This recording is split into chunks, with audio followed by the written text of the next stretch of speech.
Do you need the best controller settings for Modern Warfare 3 and Warzone? Well, look no further. We're going to be doing a deep dive of all of our settings, all the things that you need to have enabled, disabled, the little things you have to tweak. It will overall improve your aiming, tracking, give you less visual recoil, and overall just make you a better player.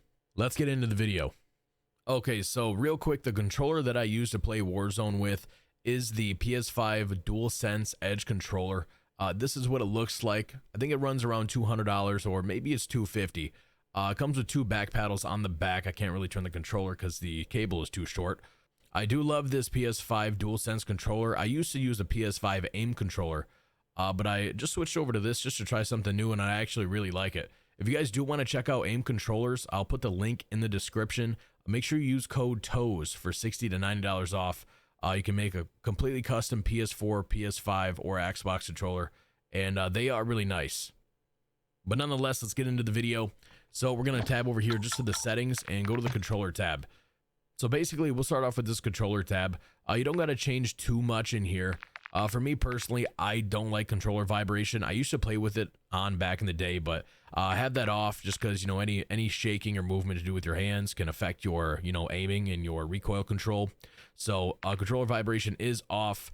I have really everything else off or on default. But down here at the bottom, you see dead zone inputs. And for me, it's square to show more. So let's click show more. And now here, you're definitely going to want to change some things. So I forget what this is at by default. Might be at like 20 for the left stick minimum and the right stick minimum. But I turned mine down to 5. Now, basically what this does is it makes your analog sticks a lot more responsive when, you know, looking around. So there's less of a delay. So mine is on 5. You guys can try it on 5 as well, or, you know, whatever feels the best. But keep in mind, the lower you put this, for example, if I put this to 0, the lower it is, it can give you stick drift. And if you don't know what stick drift is, basically, if you're in a game in Warzone and you're not even touching your controller, but your character is slowly like moving to the left or to the right, or looking to the left or to the right, that's stick drift. You can always pull up your big map as well in Warzone, and don't even touch your controller. The little cursor, you'll see it just move around randomly. That is stick drift. You do not want stick drift. So when this is set to 0, it will give you stick drift, but that's why I put it to 5. I might have a little bit of stick drift with this set to 5, but like I said, analog sticks are a lot more responsive, and for me personally, I just like that. I feel like I'm more in control, more snappier with my aim. So definitely adjust the left stick and right stick min. For the left stick max and the right stick max, leave that at 100. You don't have to mess with that. But now here at the very bottom, you have left trigger and right trigger. And again, you just want to turn that down. You could probably put it to 0. Mine's just that 1. Again, it's just the responsiveness of clicking your trigger, you know, and how fast it actually reacts. So you don't want this super high, you know what I mean? Because basically, you'll have to push your trigger until it hits that threshold for it to be activated. It causes a delay and it's not good. So you want this low. Like I said, you could probably leave it at 0. Mine's just that 1. The lower the better here. And that's it for the controller tab. Let's tab over to the right to aiming. And now this is definitely going to be personal preference here. I wouldn't copy my settings exactly. You could try it to see if you like it.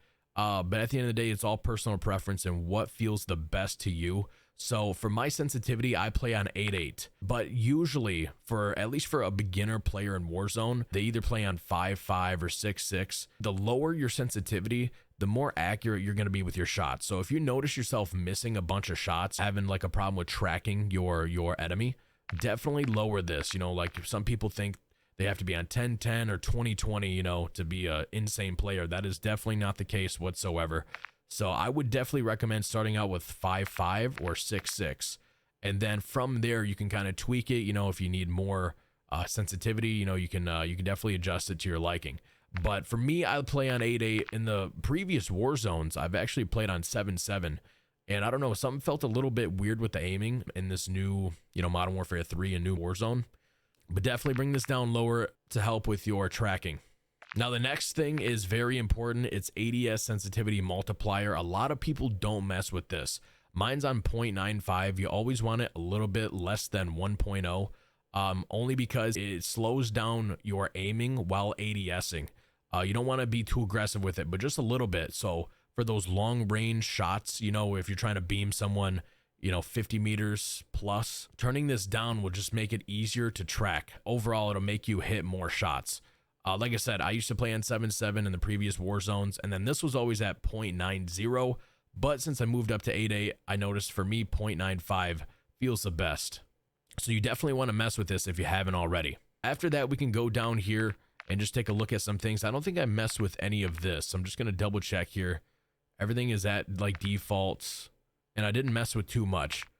But if we go down here, okay, here we go. So aim assist type is on Black Ops for me. I felt that it was definitely better than all the other aim assist types. Again, you can mess with this, see what you like. There was a tester on Twitter that actually compared all of these side by side, and supposedly default and Black Ops were the best, and they were actually the most similar as well. So there's not a big difference, but you definitely want to use either default or Black Ops aim assist. For me, I feel like Black Ops is just better. I just feel like I can hit more shots. So that is what I use. But again, you can test out default as well. Just click this, you can choose. For me, Black Ops was definitely better. And then after that, this tab is pretty much good to go. We can go over to the gameplay tab. Okay, so first things first, automatic tactical sprint. You definitely want this enabled. I think by default, it is actually off. But you want this enabled. That way you don't have to keep clicking down on your left stick to enable the automatic tac sprint. It's just one less thing you have to do and have to worry about to actually run. So like I said, instead of clicking down on your left stick, you just got to move your left stick up. And it's just a very useful tool, and it will improve your movement in the game. For this next option, slide, maintain, sprint. Some people say turn it on, some people say turn it off. I guess with it on, your slide cancel can feel a little bit more responsive and smooth, but for me, I kept dolphin diving at random times, and I don't even have dolphin dive enabled. So when this was on, it would just randomly make me dolphin dive, so I didn't like that, so I'm leaving that option off. Everything else is pretty much just left on default.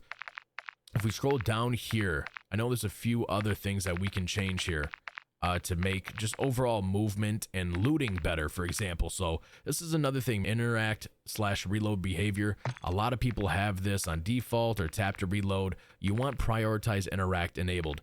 Basically, all this does is it makes looting 10 times easier. So where you have to just tap your X or your square button once to pick something up instead of tapping to hold to pick something up. The next option, apply all plates. You want this on.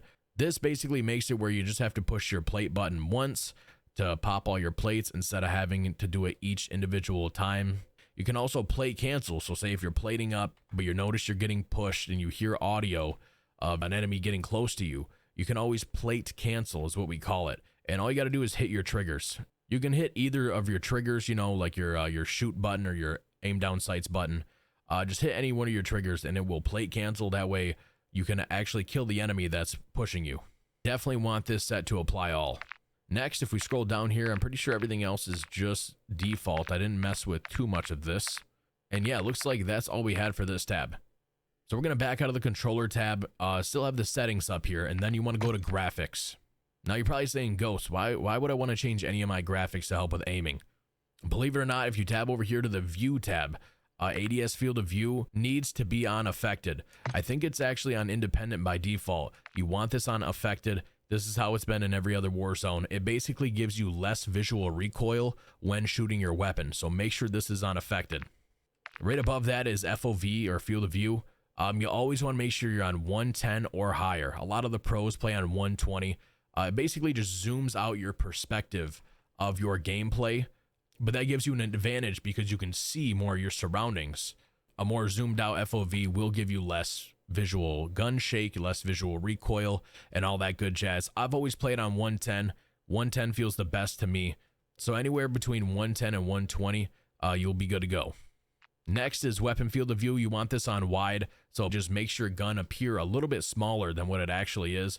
Again, just so you can see more of your surroundings, you can see enemies better. For the next few options here, we didn't mess with too much. Going down here to world motion blur and weapon motion blur, you definitely want these off. When you're spinning around in the map, or if you're running, your surroundings will be blurred out. Your enemies are going to be blurred out, and it's just going to be harder to see. So again, this will increase visibility, and it'll make your game look a lot more crisp. So make sure both motion blurs are turned off. Next is film grain. Mine is set to 0. I don't know if console players have this option. So you can set this to 0. Doesn't really change too much. If anything, it makes the game look a little bit crisp. It's an improvement in FPS. Okay, and the last two things here we got that we want to focus on is the camera movement. This by default is set at 100. You want both of these here set to at least 50%. And basically, there's a lot less shake that goes on when moving around in the game, when getting hit by an explosive, or when you're stunned. Your game just shakes a lot less. So you definitely want both of these set to at least 50%. You know, it just reduces all that visual shake, making it easier to play the game, and again, increased visibility, and overall it's a lot easier on the eyes. So definitely change these. And after that, I didn't mess with these two other options here. Inverted flashbang is on. Again, just personal preference. I have it on so where if I do get flashed, instead of a big white flash coming on the screen, it's a big black flash, so you don't get actually flashbanged in real life. So again, it's easier on the eyes, so mine is on. And after that, that's pretty much it. We do have this audio tab. I can go over it briefly, but for me personally, I use headphone bass boost just to enhance the footsteps. A lot of people also like PC speaker. Some people like home theater. You can really test this out yourself to see what you like the best. But for me, I like headset bass boost. And that's really all I have for audio. Now, if you're on PC, you can always go to your Windows sound control panel and you can enable loudness EQ, and that will help with footsteps.